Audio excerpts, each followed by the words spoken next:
میرے نبی پاک صلی اللہ علیہ وسلم نے 3 باتیں بیان کی اور بڑے میٹھے، بڑے ٹھنڈے، بڑے خوبصورت. اس خدا را جنہوں نے بچیوں کے رشتے کرنے، منت کر رہا ہوں انہوں نے بچوں کے رشتے کرنے، خدا را ان کی بنیاد صحیح رکھنا. ہم تو ایک سائیڈ پہ ہو جائیں گے، بڑے لوگ تو بڑی جلدی کونوں میں گھس جائیں گے. ان کو آگ میں نہ جھونکنا. خدا را بیٹے کے ساتھ ظلم نہ کرنا، بیٹی کے ساتھ زیادتی نہ کرنا. ان کو ساری زندگی آپس میں جھگڑنے کے لیے تنہا نہ چھوڑ دینا. میرے نبی کریم صلی اللہ علیہ وسلم نے فرمایا 3 چیزیں دیکھ کے لوگ شادی کرتے ہیں. حضور کیا؟ اللہ کے حبیب نے فرمایا لوگ دولت دیکھ کے شادی کرتے ہیں. اپنی بیٹے اور بیٹے کی شادی دولت دیکھ کے نہ کرنا، دولت متکبر بنا دیتی ہے. لفظ حدیث میں فرمایا نہ خالی دولت نہ دیکھنا، خالی دولت دیکھ کے شادی نہ کرنا، یہ متکبر بنا دے گی.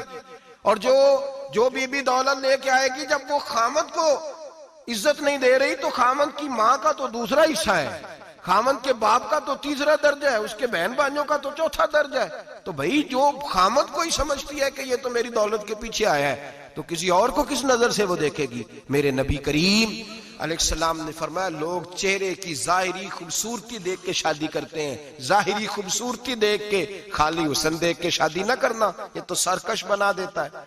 حضرت ابو بکر شبلی رحمۃ اللہ علیہ صوفی بزرگ تھے. ایک نوجوان آ گیا، کہنے لگا حضور میں آپ کی بیٹی پہ عاشق ہو گیا ہوں، اور میں ڈائریکٹ اس کی طرف نہیں گیا، میں نے اس کو کوئی وسوسہ دے کے اپنے ساتھ اس کو ایڈجسٹ کرنے کی کوشش نہیں کی، میں اخلاقیات کے دائرے میں رہ کے رشتہ لینے آیا ہوں. فرمایا تجھے میری بیٹی کی کون سی چیز اچھی لگی؟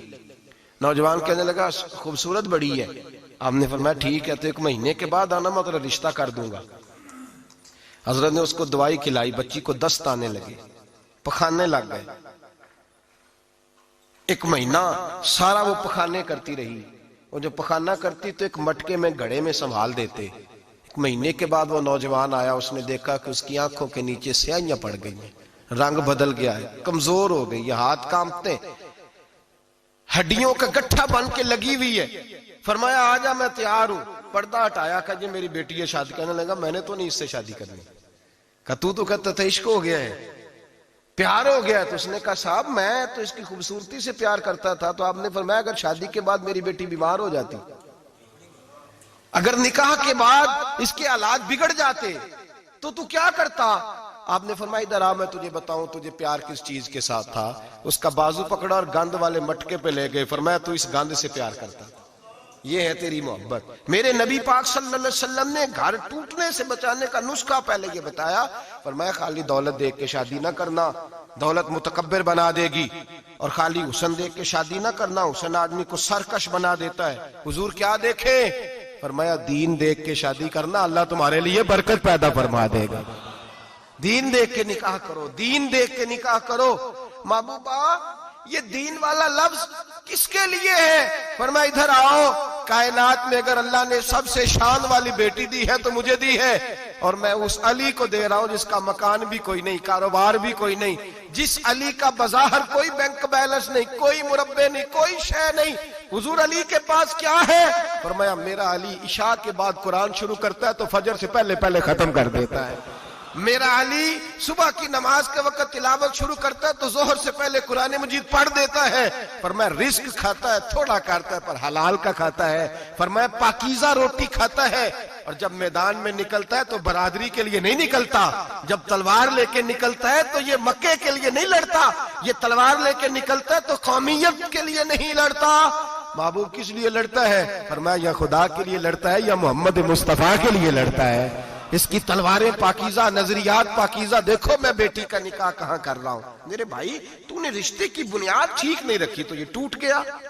لیکن ہاں آپ کہتے ہیں مصری صاحب آپ نے نیچے جو ہے نا وہ بنیاد، اس کی بیس جو تھی، نیند جو تھی وہ صحیح نہیں تھی تو دیوار گر گئی. جب بنیادی حسن تھا تو مان پڑ گیا، ختم ہو گیا معاملہ. جب بنیادی دولت تھی تو کب تک لالچ پورا ہوگا، کب تک آپ دیں گے؟ دین اللہ کرے ایسے لوگ بھی ملے جو کہیں پہلے پوچھ لینا بچہ نمازی ہے کہ نہیں. اللہ کرے کہ رشتے ڈھونڈتے وقت یہ کوئی پوچھنے لگ جائے.